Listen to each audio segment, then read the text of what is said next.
Thanks for tuning in. This is the second webinar of PLP Pathways for our 2018-2019 school year. Today, we're going to be focusing on goals, evidence, and thinking about integrated literacy, so how literacy can help support the conversations that we have with students about goal setting. We are joined today by an expert in the field, Christine Hertz, who's the author of Kid First from Day One and Mindset for Learning. So Christine, do you want to introduce yourself? Yeah, definitely. Great to be here. I am an author, but also a teacher and a literacy specialist and instructional coach in Worcester, Vermont. So just north of Montpelier. It's fun to be participating in a Vermont webinar, and I'm happy to be here. And we're also joined by our panel. So Kevin, do you want to start by introducing yourself? Good. Hi, I'm Kevin Hunt. I'm a 5'8" generalist at Wilson Central School. Hi, I'm a Meg O'Donnell. I'm a 5'8". Oh, no, I'm not. I'm a 6'8" generalist at Shelburne Community School on the Alpha team. Hi, I'm Don Taylor. I am a language arts and social studies teacher for grades 7 and 8 on team dynamics at Main Street Middle School in Montpelier. Hi, I'm Lindsay Hallman, and I am a program director with Up for Learning, which is a nonprofit. And I'm Maura Wheeler. I'm the proficiency-based learning and technology integration coach at Lamoille South Supervisory Union and former middle level teacher. So our focus for today on goals, after this webinar, we'll be sending out a Google form that you can take to earn PD hours. And the code word, the word of the webinar is growth-based goals, which is what we'll really be focusing on today. So to start our conversation, I wanted to start with an excerpt from one of Christine's books, A Mindset for Learning. And in their text, they say, goals can have a powerful impact on how we live our lives. They require us to engage the entire constellation of stances: empathy, flexibility, persistence, resiliency, and optimism, as we set and work towards a specific outcome. Yet perhaps, most importantly, they provide our students with an opportunity to develop their own agency and identity in our classrooms. So with that, I have some questions for Christine to help us sort of understand the theory behind why we set goals with students. So Christine, what does research tell us about the importance of setting goals? And why is this particularly important with young adolescents? I think that one thing that we're learning more and more is that the more aware we are of our own thinking and our metacognition and our expectations about our learning and our growth, the more we are actually learning and growing.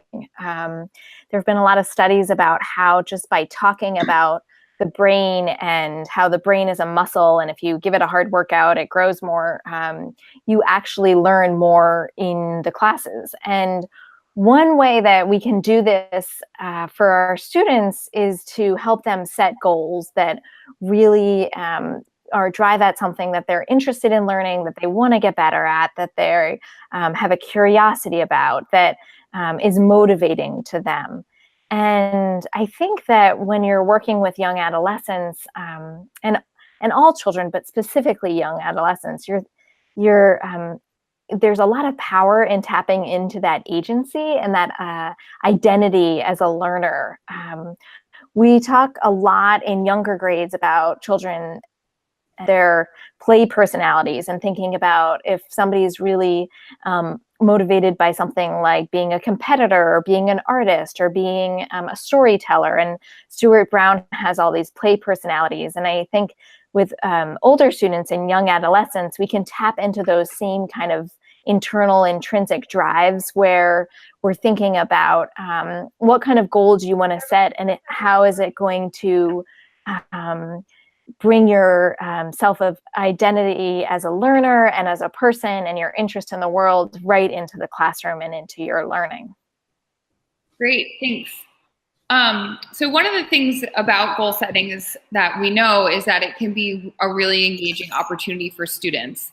One of the things that I know that you talk about is this idea of true motivation. So can you talk to us a little bit about motivation and how motivation is related to goal setting?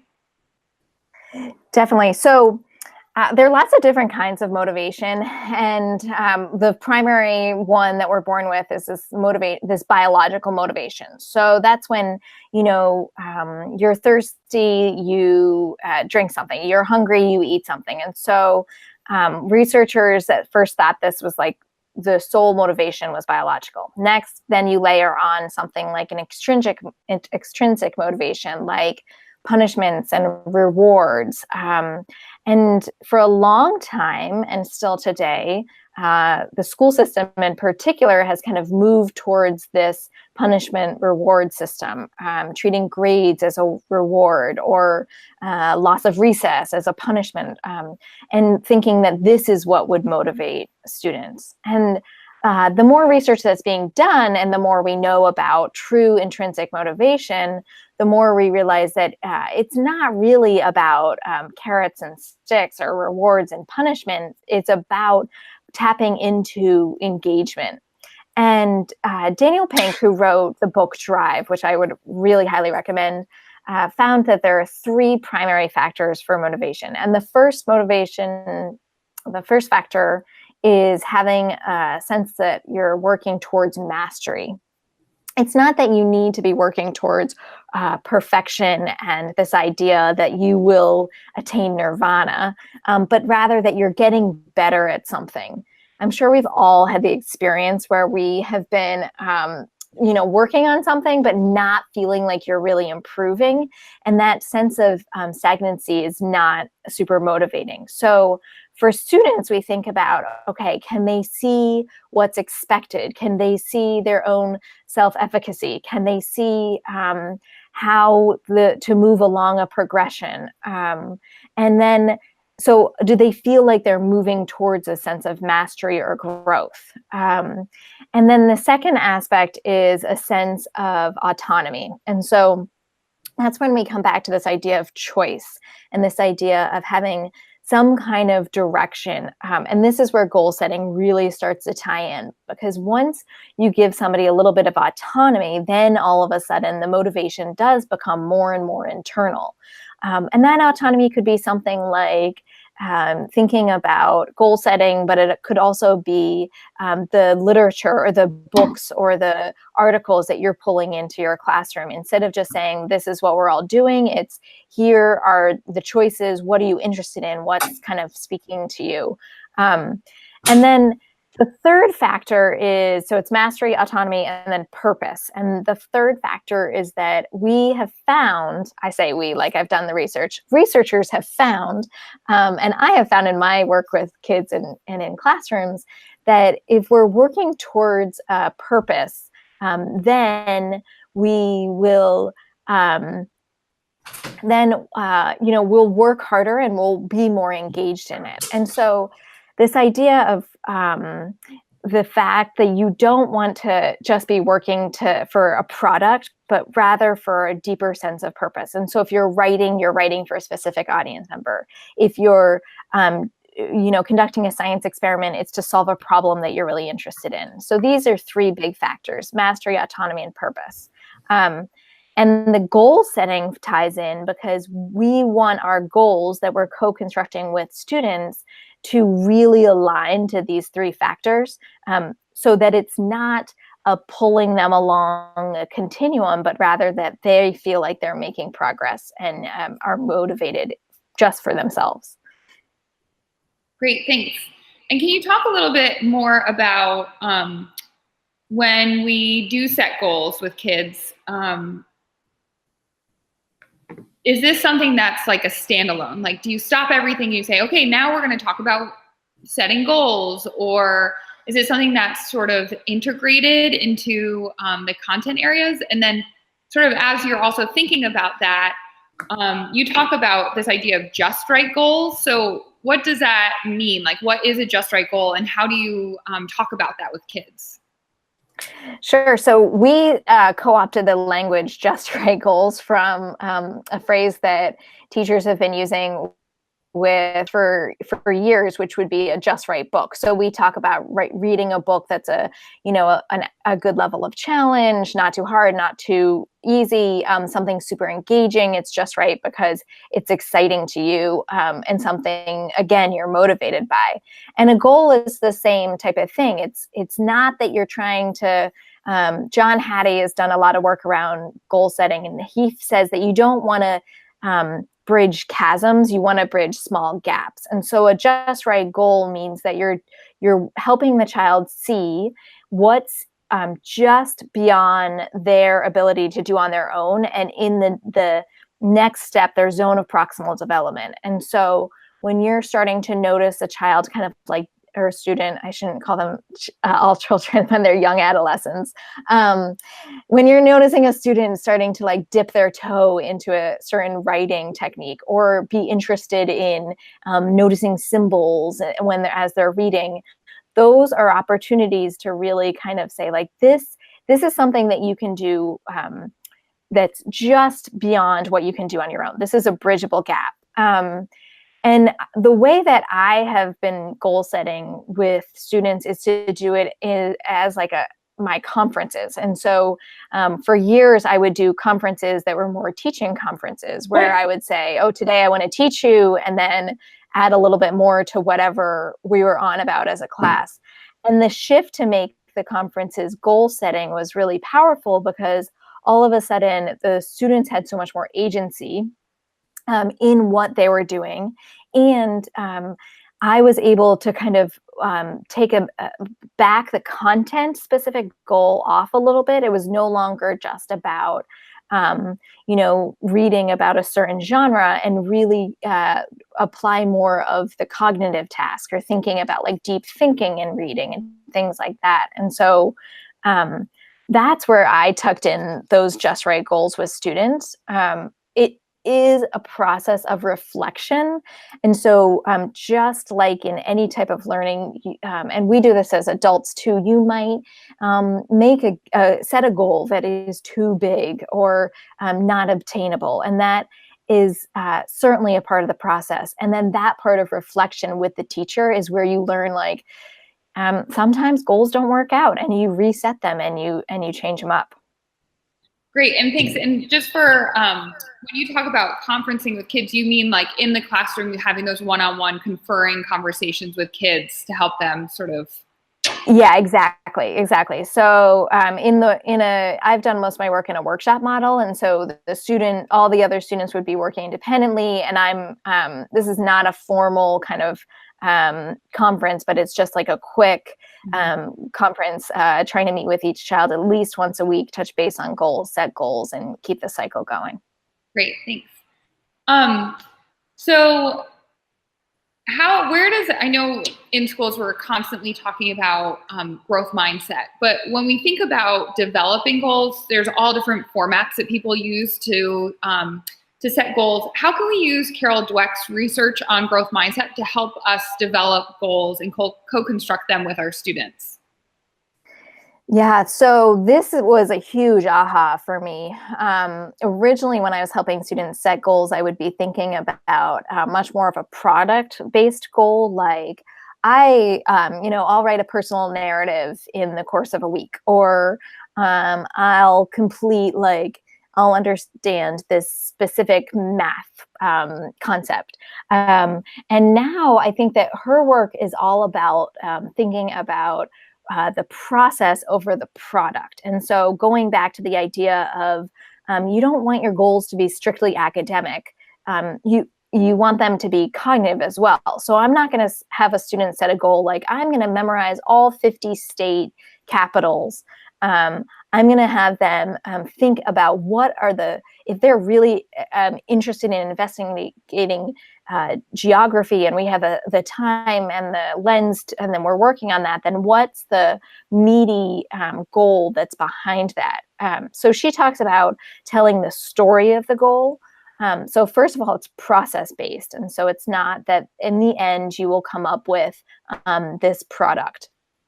So if I'm thinking of an example from my own life, then I'm not going to have such a large goal like I will run a marathon, because that's a very product-based goal. But instead, I'm going to have a process goal that might help me get to a product that I'm excited and proud about. But my process goal is going to be like my physical therapist whispering in my ear, like, short strides land on your, short strides lands on the middle of your feet. You can, I can tell you all about his tips in a little bit. But the side is that that's a very like specific goal. And the story that Carol Dweck says to tell about a goal is the what, the how, and the when and the where of the goal. So what you should do, how you should do it, and when and where you should be doing it. So if we're writing these meaty goals, it's not run a marathon. It's when I land on my, in my stride, then I will land in the middle of my foot, instead of my heel, and then be able to really propel myself forward. And so taking a more academic specific or school specific example, if you're thinking about helping a child or a student think about theme in reading literature, then instead of just saying like, I'll analyze theme, maybe you would say something, have them develop a goal like, when I'm noticing repeating symbols and patterns in a novel, I will jot them in my notebook and connect them to previous themes to answer the question, what's this really about? What is this saying about the book and the world? So meteor goals tell a story.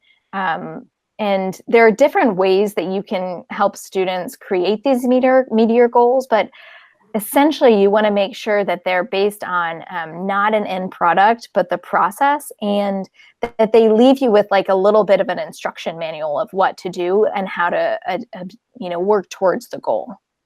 It reminds me so much of the transferable skills, which is what we anchor our goals on. And so kind of like using that story and the transferable skills really are that process that really helps to sort of reframe some of those pieces. Definitely. So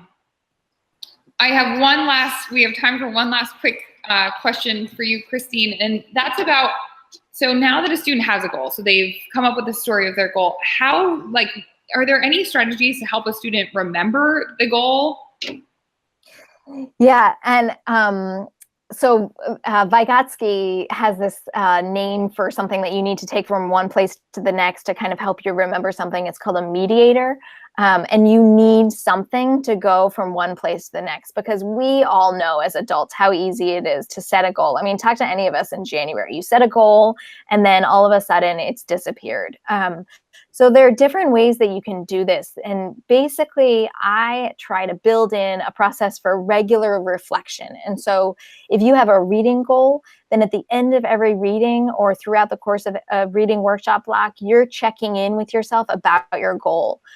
Putting it on a sticky note, writing it in a notebook, keeping it, if you have a goal that is about writing and you're doing your writing on a Chromebook, then having some kind of like quick little Google Doc or like a link that you can, or you could even create a form for your students where they're like submitting quick little pieces of evidence about how they're meeting their goal, not in like an accountability way, except for themselves, that they're saying, oh, okay, I'm going to check in with the goal and this part is working, this part is not working.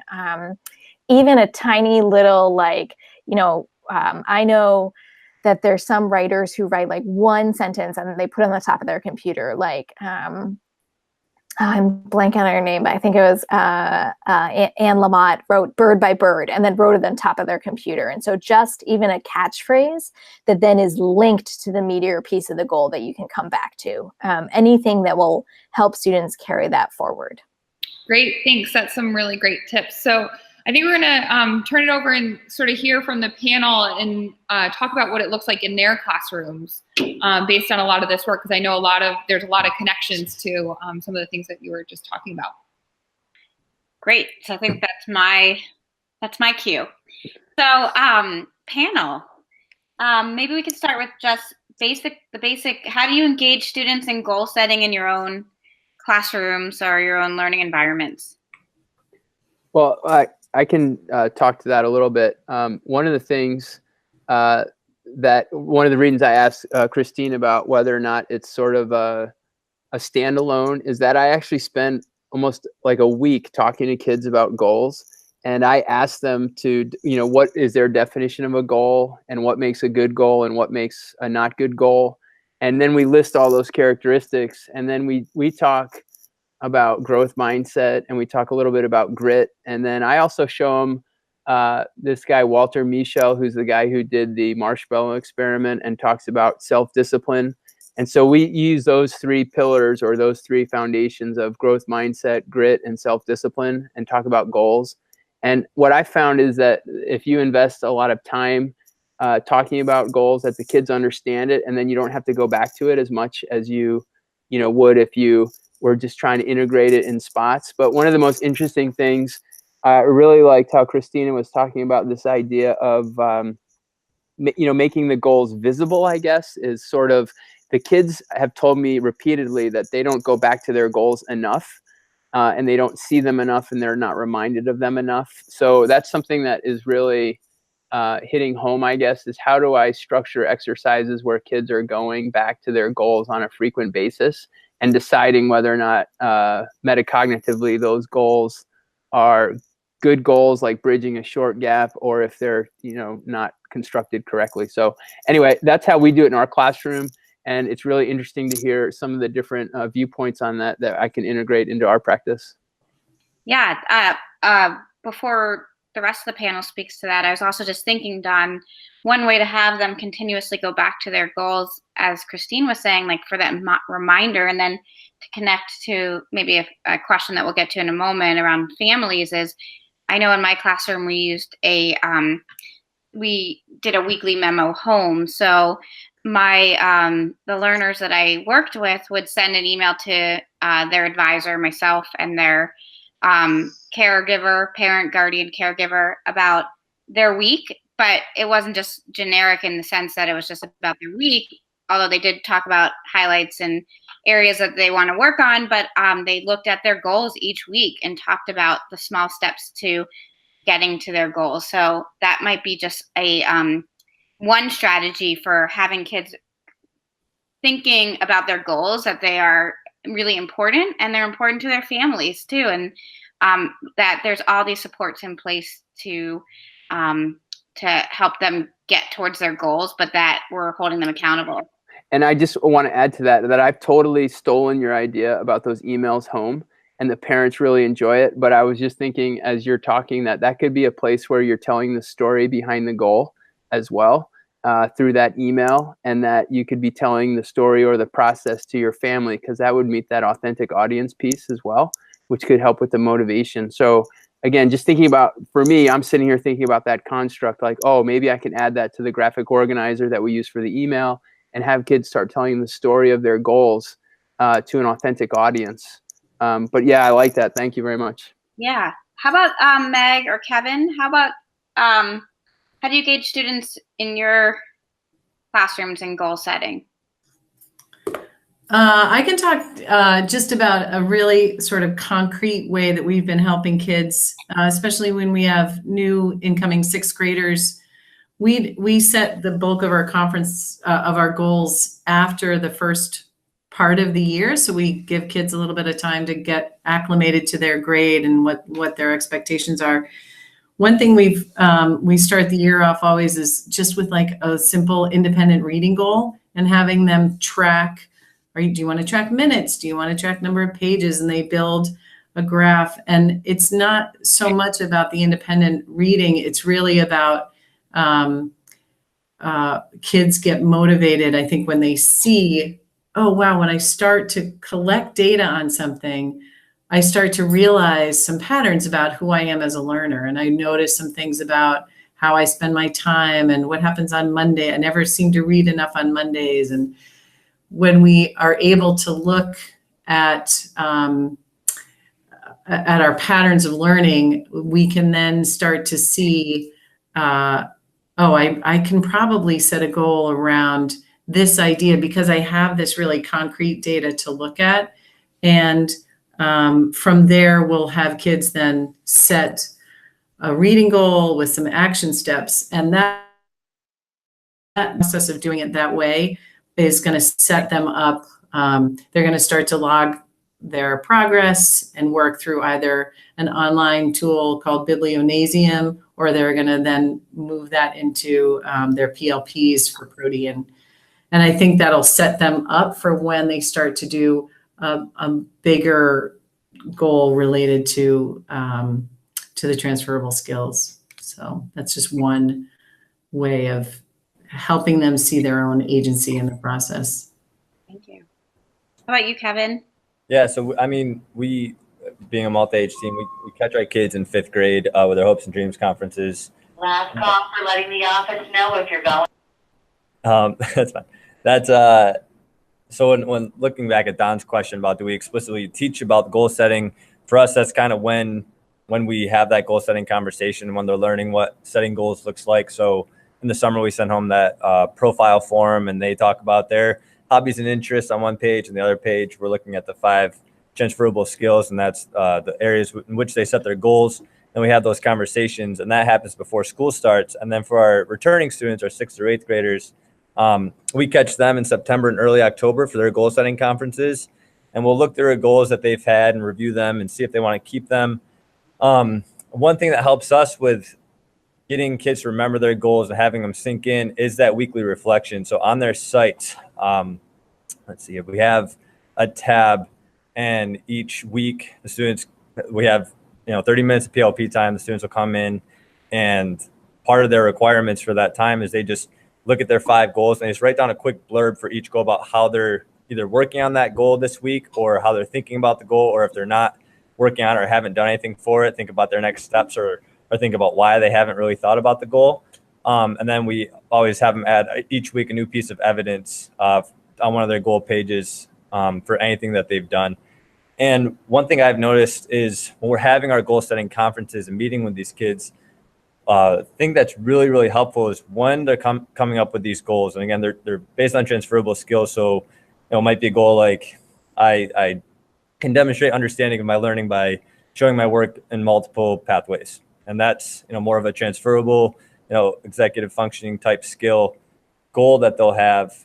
One thing that helps me is while they're setting that goal and we're talking about it as their PLP committee, is I'll ask them, okay, what would that look like for evidence? What type of things are you thinking about right now that you can show on your PLP site? And for me, that's when it really starts to sink into them, because if they might come up with a great goal and I'm like, all right, great, what's that going to look like for evidence? And they're like, I have no idea. And that's usually a red flag to have a follow-up conversation to make sense. So that's a piece that we do pretty regularly that helps us on Swift House. Great. How about just to go back to that family piece about, and I know we've spoken about this before, maybe even last time as well, about the involvement of families in goal setting process and how they can become an integral part of that in many ways. Would anybody like to start us off with that? And please, Christine, feel free to chime in too. Well, one thing that we do about the families is that we set goals. I am a calendar type person. So and Christine talked about identity of learners. And I think that's so important, because we spend probably the first 4 to 6 weeks learning about our kids and what's motivating them. And then we have them set goals. So I spend a lot of time thinking about the kids' strengths and challenges and observing the kids and through all sorts of different activities. And then we have them set these goals, and I have them set the goals about a month ahead of the conferences, so that, as Kevin mentioned, we can have them be collecting evidence, but then we can also have the families look at the goals that the kids have set and have their input. This year, I also tried to have the kids set some primary goals and have the parents reflect on that. And I found that the response rate was really uneven. And so that's something that's concerning to me, is that you have kids who are really well supported and are communicating with their families. And for them, it's no problem. Oh yeah, here's my parent looked at my goal and gave me input. But for a lot of kids, that doesn't happen. And so for those, how are we how are we creating equity for all families and all kids and communicating out to all families? And that's something that is definitely a big challenge right now.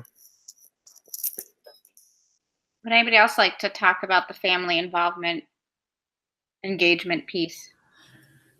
I think ours just goes back to that that Friday email. We have kids, we sort of have these Friday takeaways and have an ongoing doc where we share that with kids to prompt them about, here's some things you can talk about in your Friday email. And that just helps get the conversation going with parents about, hey, this is what's happening for me at school this week. Here's the 3, 2, 1, or the rose, the bud, the thorn, whatever that reflective kind of idea is. So when we go to sit down to have the conversation, our parent conferences our student-led portfolio conferences are happening in November. And so that will be the time when the kids and the parents, and we'll just sit down and look. And a lot of times we'll ask kids to share the work with their parents up front before we sit down at the conference. So it gives them, gives parents some private reasoning time, or whoever the adult is. Don, I'm mindful of more and more kids that are where it's difficult to have that one parent or guardian who's available. So sometimes we'll ask our special educator or the para-educator on our team or one of our EA teachers who's willing to be that adult to look through their work and then come. So when they come to the conference, they feel a little bit more informed about what their child's doing. It doesn't feel like this is the first time that they're seeing that work or having these conversations about their work. I think that front loading helps ease some of the discussion at the conference. Can I jump in for 1 second? Yeah. I just wanted to say that the more we're talking about goals, the more I'm thinking about myself in the shoes of the students and what a vulnerable position this is to be in, to be setting goals, and especially as a new student on a team. And I think that looping the families in to make it feel like more of a cohesive process, like you're growing as a person, not just in this isolation in this new classroom, the more it can feel holistic. And the one thing that I would ask educators to do is, when Carol Dweck was speaking in San Francisco a while ago, I saw her and she said that if she could say anything to families, she would love to say that when you're giving feedback, make it sincere and specific and process-based. And so I know we have a lot to communicate to families, but the more we can talk about using those kind of sincere modes of communication and feedback, the more that it will feel like a sense of agency and authentic learning for our students. Can I just ask a quick question to Christine? So as you were talking about looping the families in about goals, for some reason, I went to behaviors of some of my kids, right? And, and you're talking about sincere feedback. And so we have kids who are just really, really, really bright, and they're challenged by behaviors. They're distractible. They have a hard time being engaged. And so what would you say about to set goals about, behavior? Because we're talking about mindset, right? Or some of that self-control, and getting kids to say, wow, if I can exercise some self-control, look what I can achieve, as opposed to getting distracted. And so what's your take on behavioral goals and looping the family in? Because the families are probably seeing some of that at home too. And I don't know, just what's your opinion?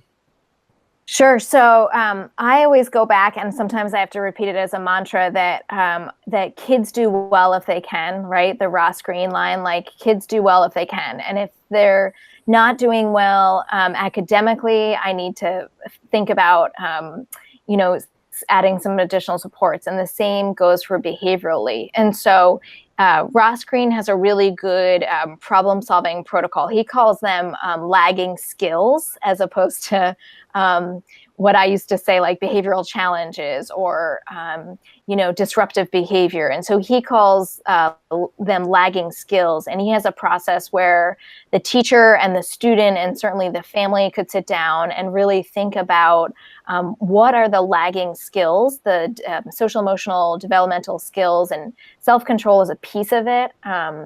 Certainly, that we could focus on, work on, and what are, just like we do with more academic skills or transferable skills, what are the steps? What are some of the supports I'm going to need? What specifically am I going to work on? Because I think for a lot of students, their lives, and this is not true for all students, but their lives are at such a place where they're operating in a place where they just are trying to get their most basic needs met, and these lagging skills are like the next step. And then the next step beyond that are setting some really big academic skills. But we need to, as educators, be thinking about the whole student. And certainly if we're having a growth mindset about, their reading or their math or their transferable skills, then we can about their behavioral skills as well. I really appreciate that, Christine. And having just spent the full day with a cohort of educators thinking about restorative practices and really changing their school culture, and it's all about the relationship piece and building community. But also, I would push back a little bit respectfully around that question around behavior goals and say, like, whose goal is that? Is that our goal as an educator because they're exhibiting X, Y, and Z in our classroom? Or is that really an authentic goal for that child? Or is there some skill or need that's not being met? And so I would push back and say, like, whose goal is that? And maybe do a little reflective work as the educator on why that might be the behavior that is, or the lagging skill because it might not be the lagging skill in all settings. And so we want to be really careful about that too, around like, why might this be what I observe in my classroom? And is this something that we're observing in all settings? And then if that's the case, how can we support this youth in gaining the skills they need? But I would first push back and say, whose goal is it? And well, can I just follow up on that a little bit? I just think that's a huge conversation, and I'm finding that there's all these threads that we're weaving together. So Christine had mentioned this idea that all kids want to do well. And then there's also this idea, a friend of mine who's a teacher always says, behavior is a form of communication, right? So how are you reading that communication? And then the question is, well, how do you set an authentic goal? And you have to know the families, because the families can probably give you great insight. And you have to know the kid too. So there's the identity relationship piece. There's this idea of helping a kid be successful. And then, as Lindsay just mentioned, is the kid distracting my class? Is that a problem for me? Or is it a problem, because I haven't found a solution for that kid to let him or her be really effective?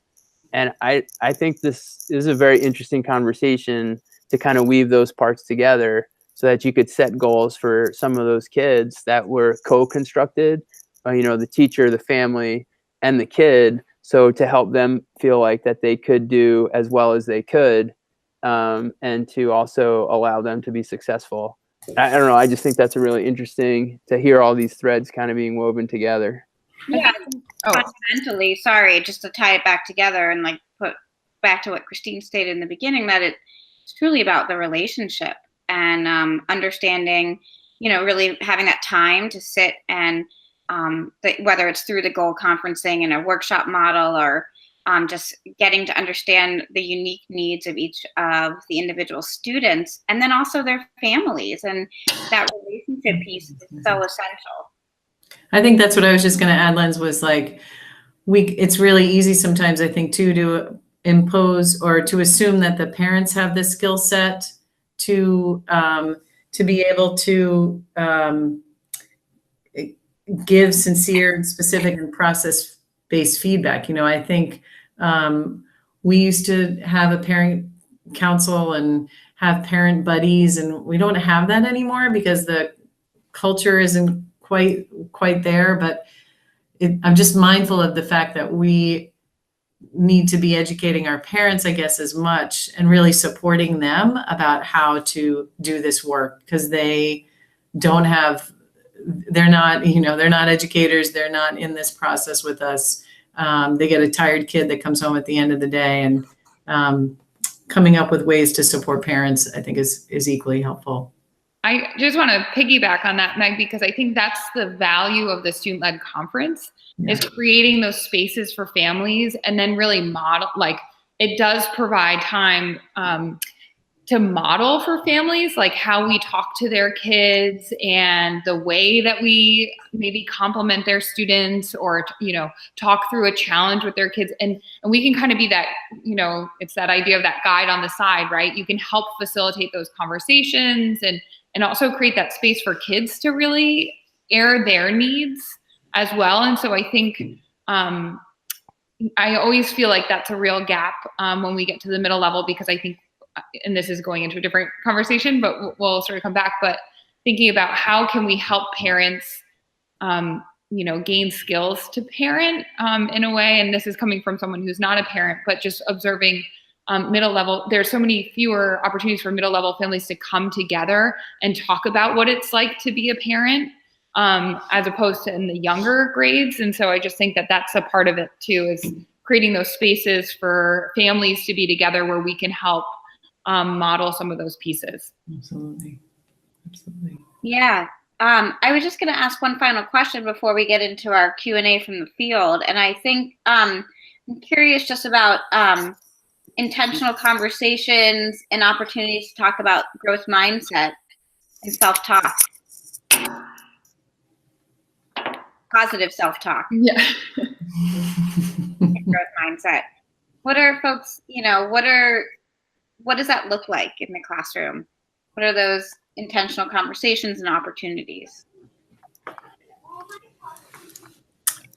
I would just say it's just providing as many opportunities as you can for reflection. I think one of the things that I'm always reminded about is that for so long I asked for reflection to be paper pencil reflection, like, sit down and type something, write this in your email or whatever. And using options like Flipgrid or just other ways to help kids stop and reflect, and to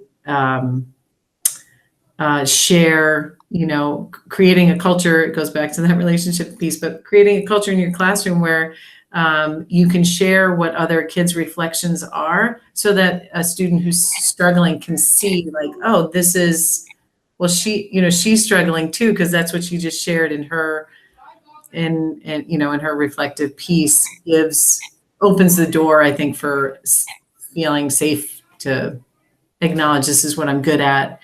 This is where I get stuck, because we all get stuck. And I think modeling, I just tell them all the time, I'm stuck on this, or here's my blind spot, or whatever it is. So I think I agree with the different reflection pieces. I think that's really important. I think there's a wide range of protocols that we can be using in the classroom too. And I'm just thinking to myself about, we're talking about time-intensive exercises, and we're all being pushed to, get all this curriculum done at the same time. And it's such a rush. You have these transitions. And when I start listening to you folks talking about how important it is to, like, slow down and to think about what we're, really consider what we're saying to kids in this positive self-talk. And so protocols is one way. And there's this guy named Jeff Swires who has a book called Academic Conversations, and like a lot of sentence starters that you can use. And so, for example, peer editing, you can create sentence starters that kids use so that they're being positive, constructive criticism, and they're helping each other out, but in positive ways. And I don't have any like self-talk sentence starters, but I think that showing kids that, hey, this is the way we communicate effectively. Like Lindsay just said, she used, I'm going to push back a little bit, which is a very nice way of saying, hey, let's talk about this point, and giving kids those sentence starters and those skills I think is really critical, and making it in a structured way that they don't have to grasp at straws or they don't fall back on typical behaviors can be a really effective way. And then when you catch them using the sentence starters or that positive talk, you reinforce really positive behavior that can also help make your community a much more effective learning environment. Great.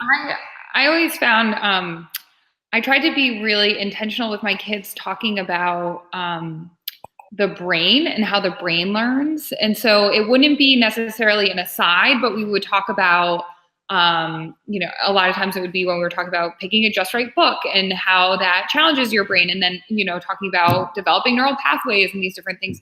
Because I think also one thing that we know about young adolescents is they really like to learn about themselves.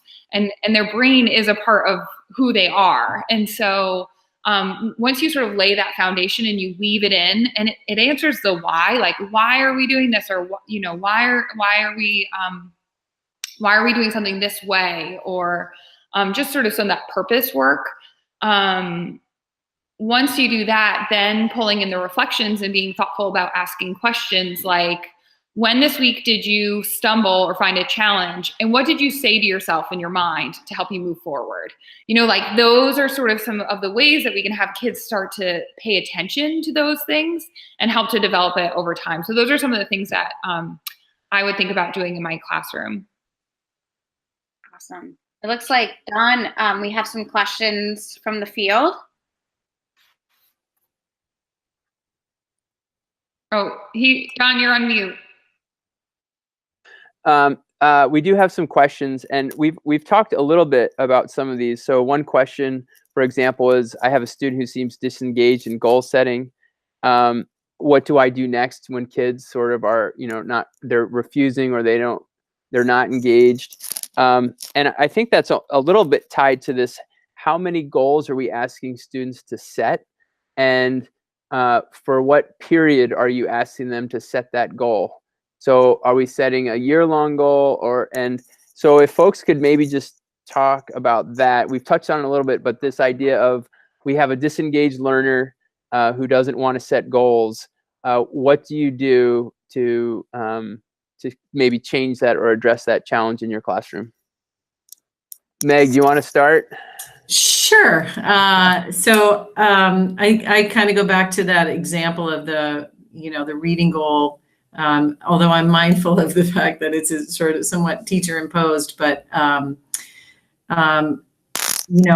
asking a student, seeing if there's something that we can come up with that student that would allow them to collect some data. I don't know what that might be, but if there's some way for them to collect some concrete data around that goal, that they might start to see their efficacy. And I think whether it's like, let's do it around reading, or let's do it around how many minutes you're doing this task, or maybe we could do it on, I don't know, how many times you, I'm drawing a blank, but I'm just trying to think if there was something small, it goes to that idea of like, can we collect something over a 2-week period of time where it's short, it's sweet, I can collect some data and see if that might get me to see, this process is, can be transferred to other areas of who I am as a student. And that might get them over the hump because it's small and measurable, it's tiny. Meg, one thing, and Kevin had to leave a little bit early, but I think Kevin showed me the use of emojis for goals, which is kind of using visuals where you have a sad face, a neutral face, and a happy face. Right. And you can just use these simple check-ins with visuals where you have a kid select, how did you feel you did on this goal? And what we did last year, we actually had kids develop their own scale using their, they picked emojis. So there was a little bit of the agency with them creating the scale. Cool. And that can be a way to kind of engage kids really simply. Bang, here's how I feel, and I'm going to show that visually. And then, as you mentioned, you can collect data over time on that. And I also think that sometimes we have kids who have these goals who we may not value, but it's really important to them. Like I have these kids right now who are really into getting basketball shoes. You know, that's what they're thinking about. And, you know, how do you help them set a goal around that that's achievable? And that goes back to that transferable skill. But what are other folks, Lindsay or Maura and Christine, what do you recommend for this idea of disengagement? And, you know, do you change the number of goals for kids who seem disengaged in the process?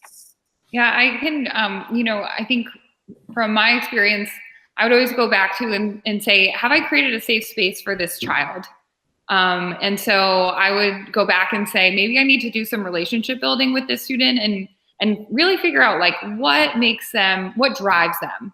Like where is this child the happiest? What are those things that that child is doing? And so by slowing down and going back and trying to build that relationship, and it's one of the things that, you know, I can't remember who it was, but it was something about, you know, taking 5 minutes and having a conversation with a child where the child leads the conversation and you're just sort of a listener and asking some focused questions, but it could go anywhere and just sort of getting to know the student. And so I think that's sort of the first thing. So looking at that, and then of course differentiate. I'd rather have a kid who changed their goal every single week, but it's a goal that they selected, than something that I thought was what they should be doing. Like, I really think that you learn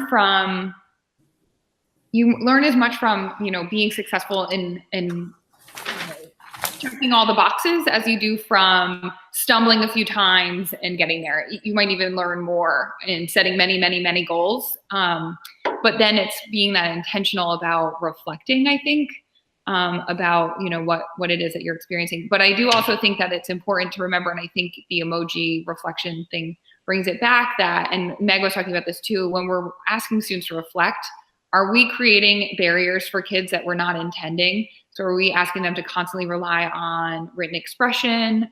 You know, goal setting, to me, it's really a place that this is where we should be differentiating a lot for our students. And I would just add also that, sorry, Christine.